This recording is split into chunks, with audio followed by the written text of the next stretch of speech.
주께서 이르시되 나는 내가 박해하는 예수라. 일어나 너의 발로 서라. 내가 내게 나타난 것은 곧 내가 나를 본 일과 장차 내가 내게 나타날 일에 너로 종과 증인으로 삼으려 함이니. 여러분, 여기서 이제 15절과 16절에서 이 바울이 고백하는 건 무엇입니까? 예수님의 존재에 대해서 바울이 인식을 하게 되었고, 또 한 가지는 증인으로서 그를 세우겠다는 것이죠. 특히 이제 오늘 살펴볼 내용은 아니지만 아나니아라는 사람을 통해서 하나님이 바울에게 바울을 동역할 것을 제시하시죠.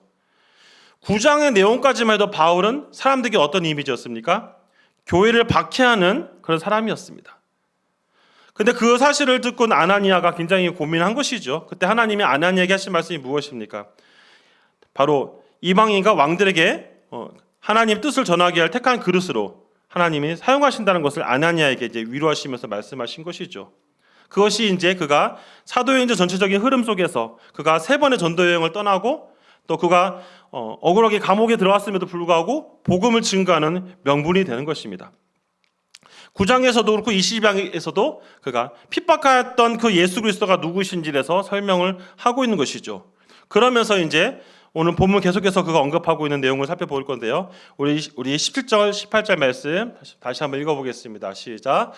이스라엘과 이방인들에게 내가 너를 구원하여 그들에게 보내어 그 눈을 뜨게 하여 어둠에서 빛으로 사단의 권세에서 하나님께로 돌아가게 하고 제사함과 나를 믿어 거룩하게 된 우리 가운데서 기업을 얻게 하리라 하더이다.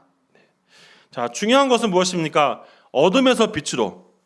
다시 말하면 바울이 핍박자의 삶을 살았을 때는 그가 그것이 자기에 맞다고 생각하며 살았죠. 하지만 그가 다메섹에서 주님 만난 이후에 자신이 하나님의 특별한 부르심 받고 구원의 은혜를 받았고 또 자기를 통해서 하나님이 이방인들에게 바로 증인의 삶을 살도록 전하기 위해서 하는 것을 볼 수 있습니다. 어찌 보면 이 바울의 오늘 본문에서 등장하는 이 내용들은 바로 복음을 증거하고 우리가 선교사 사명을 감당하는 데 굉장히 중요한 명분이 되는 것입니다. 근데 제가 오늘 본문을 준비하면서 유심히 내가 본 것이 있는데 그것은 무엇이냐면 바로 이 바울이 전하는 복음을 들은 사람들의 반응인 것이죠. 첫 번째로 살펴볼 이 사람들은 바로 종교 지도자들입니다. 자, 이들이 어떤 반응을 보이는가 한번 보고자 하는데요. 먼저 23장 1절과 2절 말씀을 같이 한번 읽어보도록 하겠습니다. 시작. 바울이 공회로 주목하이르되 여러분 형제들아 오늘까지 나는 범사의 양심에 따라 하나님을 섬겼노라 하거늘 대제사장 아나니아가 바울 곁에 서 있는 사람들에게 그 입을 치라 명하니. 여러분 보십시오. 종교 지도자들은 22장에서 바울이 천부장 앞에서 그가 다메섹에서 주님 만난 사건을 고백했을 때 자신의 하나님의 그 마음을 전했을 때 그게 이 종교 지도자인 아나니아가 한 말은 무엇입니까? 그 입을 치라는 겁니다. 다시 말하면 그를 처벌하겠다는 그런 모습을 보고 있는 것이죠. 여러분 이것은 아나니아 한 사람만의 어떤 개인적인 모습이 아닙니다.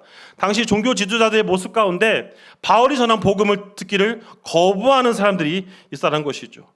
어찌 보면 바울의 인생 가운데 가장 힘든 모습들을 볼 수 있습니다. 종교 지도자들이 이뿐 아니라 그들이 또 연합해서 어떤 일을 행하였습니까? 바울을 죽이기 위해서 사람들이 동원됩니다. 바울을 죽이지 않으면 먹지도 마시지도 않겠다는 사람들이 40여 명이 모였다고 성경 기록합니다. 하지만 하나님께서 이 바울을 지켜주시고 그에게 사명을 감당하기 위해서 피할 길을 예배해 주시죠. 바로 조카를 통해서 그 상황을 알게 되었고 천부장이 군대를 조직해서 바울이 해를 당하지 않도록 도와주는 모습을 보여줍니다. 자, 그런 모습 속에서 하나님이 계속 그를 인도해 주고 있는 것을 보고 있지만 여전히 종교 지도자들은 바울의 모습이 별로 좋게 보이지 않는다는 사실이죠.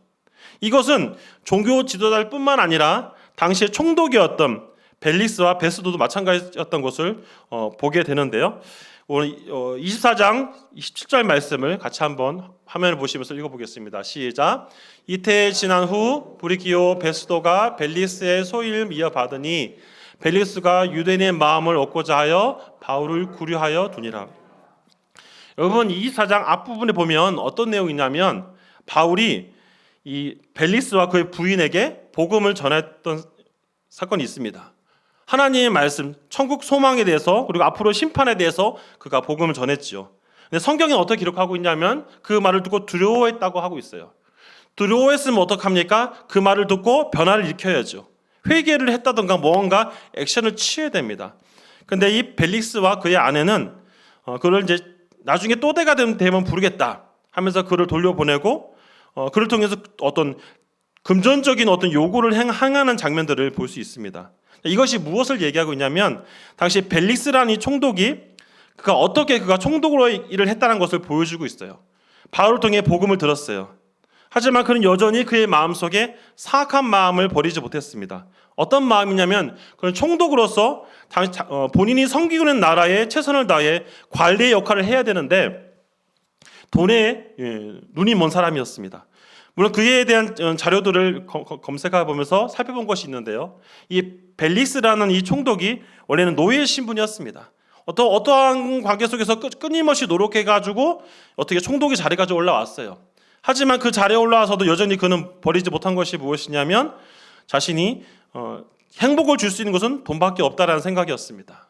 그렇기 때문에 총독을 이용해서 어떤 정상적이지 않는 방법으로 금전적인 그런 이익을 추구했어요. 결국 그것이 그가 흔히 말하는 비리를 범한 거죠.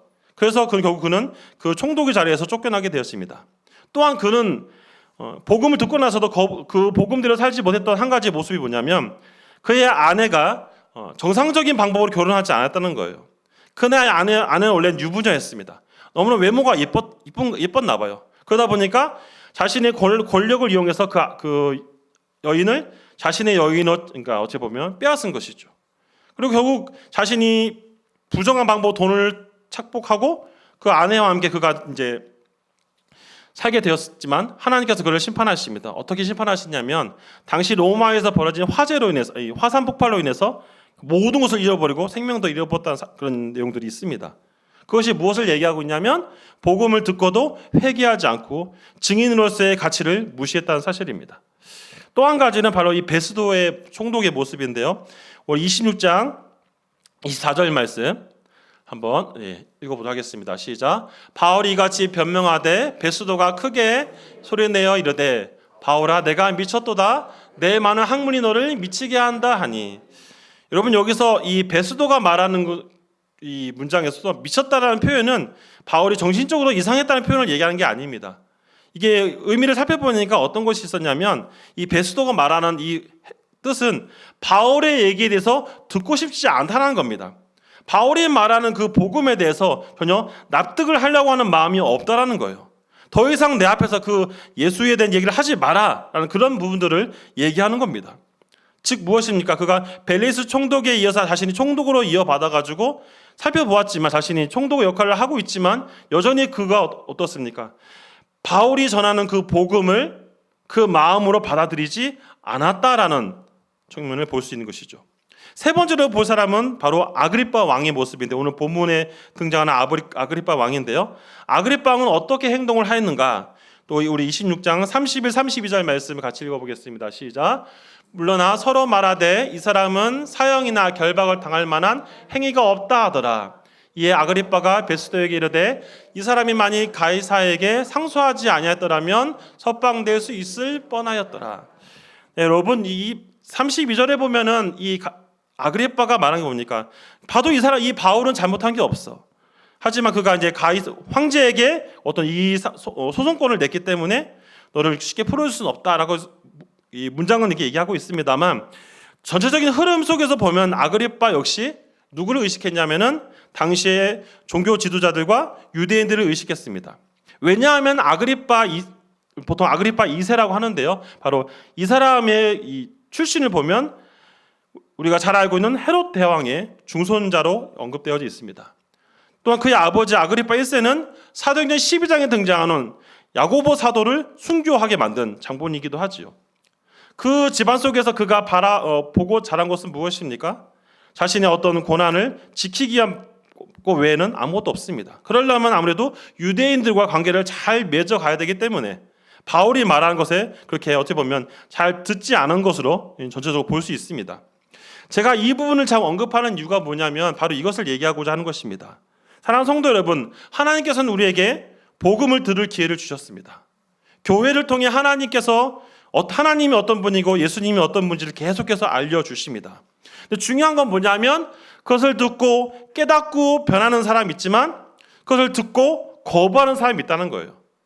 교회와 출석을 하고 예배를 드리지만 예배를 드리면서 하나님의 그 구원의 은혜에 감격해서 더 기쁨으로 주님께 나아가는 성도들도 있지만 그것을 그냥 종교적 의식으로나 오늘 성경에 등장하는 이 종교 지도자들처럼 그런 부류도 있다라는 사실입니다.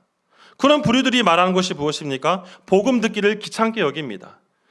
어찌 보면 구원을 받는다는 것에 어떻게 생각할지는 모르겠지만 그들의 머릿속에서는 여전히 현재에서 자신의 어떤 세상의 삶이 인생의 전부이기 때문에 복음을 듣고 복음의 가치에 대해서 증인으로서 무엇을 해야 될지에 대해서 전혀 인지하지 못한다는 사실입니다. 우리는 여기서 분명히 기억할 건 뭐냐면 예수님께서 제자들에게 명령하신 건 다 아시죠. 아까 우리 집사님께서 기도하시면서 말씀하셨지만 사복음서와 사도행전 초반에서도 언급한 내용이 무엇입니까? 승천하시면서 증인의 삶을 하나님께서 말씀하셨습니다. 그렇기 때문에 예수님의 많은 제자들이 교회를 세웠고 그리고 증인으로서 핍박과 고난이 당한다 할지라도 주님을 증거했다는 사실이에요. 바울 역시 마찬가지입니다. 우리가 잘 알고 있는 바울도 그가 핍박자에서 그가 복음 증거자를 바뀐 이후에 그는 복음 때문에 많은 고난을 당했습니다.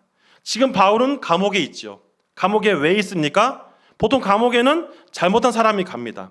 하지만 바울은 우리가 알다시피 잘못한 게 없어요. 그저 유대인들의 눈밖에 났을 뿐입니다. 진실을 전했기 때문에 감옥에 간 것입니다. 말이 안 되는 내용이 있죠. 하지만 당시에 바울이 감옥에 갈 수밖에 없었던 것은 그가 복음을 전하는 이유 때문에 치열한 영적 전쟁에서 마귀의 편에 선 사람들이 바로 하나님의 뜻을 전하는 사람들을 싫어하기 때문에 그를 박해해서 감옥에 집어넣은 것입니다. 하지만 바울은 두려워하지 않았어요. 그는 아그리빠 왕 앞에서 담대하게 복음을 증거합니다. 그리고 그가 얘기한 것이 무엇입니까? 내가 쇠사슬에 물린 것 빼고는 내가 지금 이 수갑을 찬 것 빼고는 다 너희 나와 같은 일을 하기를 원한다. 이 말이 무엇입니까? 복음을 증거한 일은 이 바울 한 사람만 하는 것이 아니라 복음을 듣는 모든 사람들이 동일하게 해야 된다는 사실입니다. 증인으로서의 어떤 신앙의 고백이 입술로만 끝나는 것이 아니라 삶 가운데 사람들에게 예수님의 향기를 전하기 위해서 힘써야 된다는 것을 말씀하고 있는 겁니다. 물론 그렇게 하다 보면 하나님을 싫어하는 사람들이 방해를 할 수 있어요.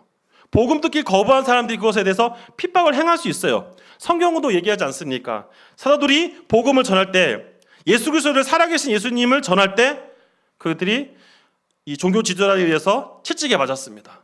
고난을 당했어요. 참 너무 가슴 아프죠? 하지만 그렇다고 그들이 기죽지 않았어요.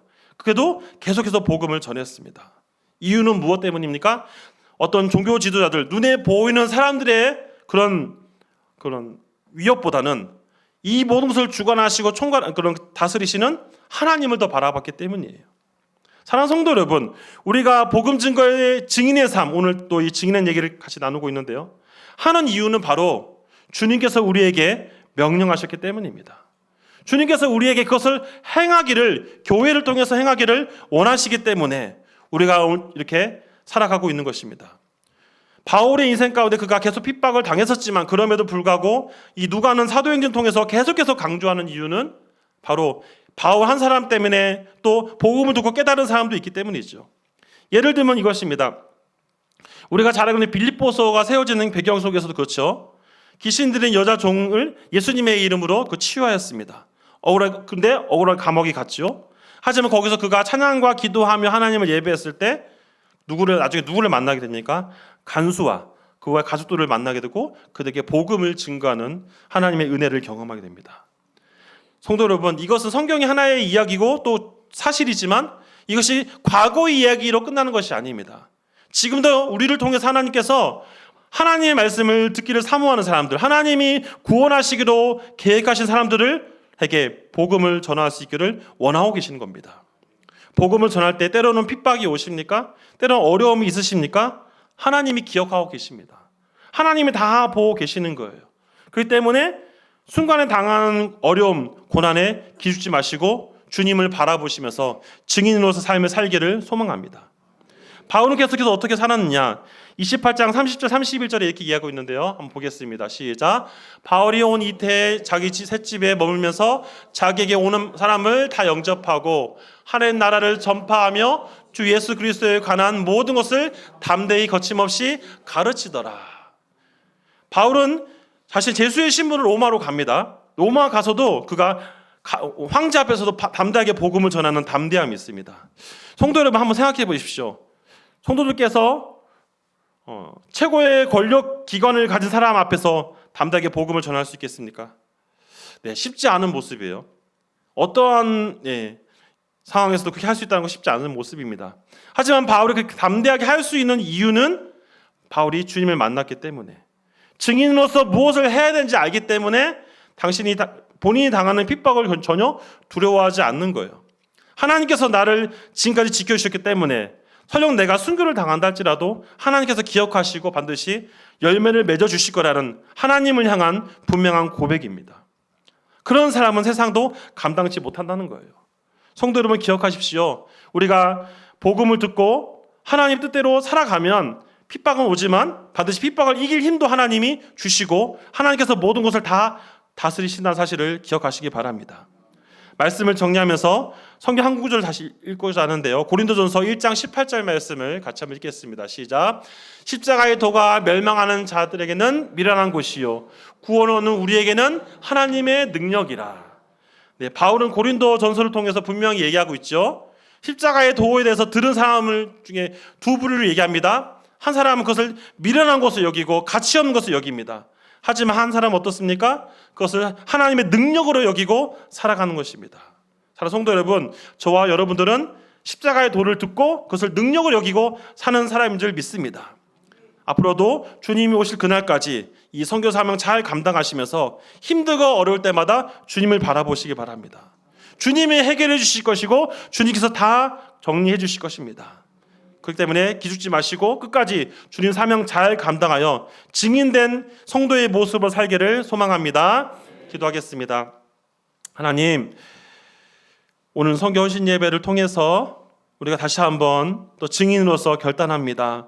하나님, 그 복음을 듣고 우리가 그냥 여기서 멈추는 것이 아니라 지금까지도 우리가 주님을 위해 살았듯이 앞으로도 주님 오신 그날까지 각자에게 주어진 환경 속에서 복음을 증거하며 예수님이 향기를 나타내는 일에 힘쓸 수 있도록 은혜 베풀어 주시옵소서. 예수님의 이름으로 기도합니다. 아멘. 이 시간에는 찬송가 502장 부른 후에 드리면서 준비한 헌금을 드리겠습니다.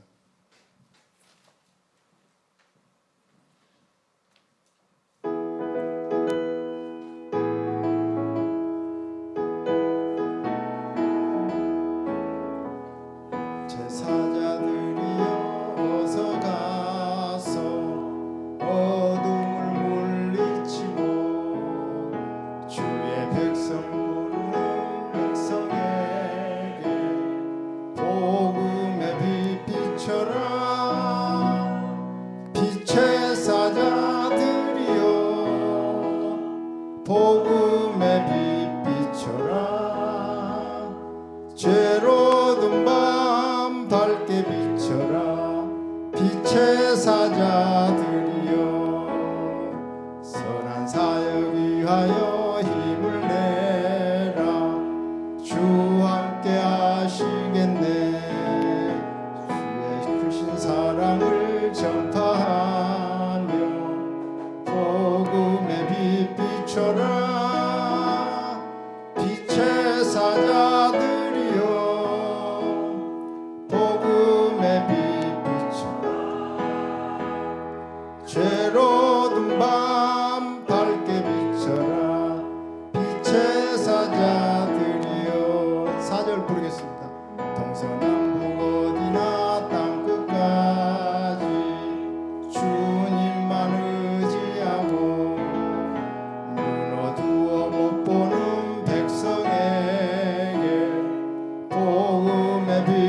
성도님들이 그 기도와 또 물질 이렇게 많이 해주셔서 진짜 우리 담임 목사님 목회 계획 가운데 선교에 많은 관심이 있습니다. 그래서 지금보다 더욱더 그 선교사님들을 많이 파송하고 아마 이제 1,000번째 기도가 끝나면은 또 좋은 그런 교회의 그 큰 사역들이 계속 이어질 줄로 믿습니다. 이 시간 성도의 노래 부르고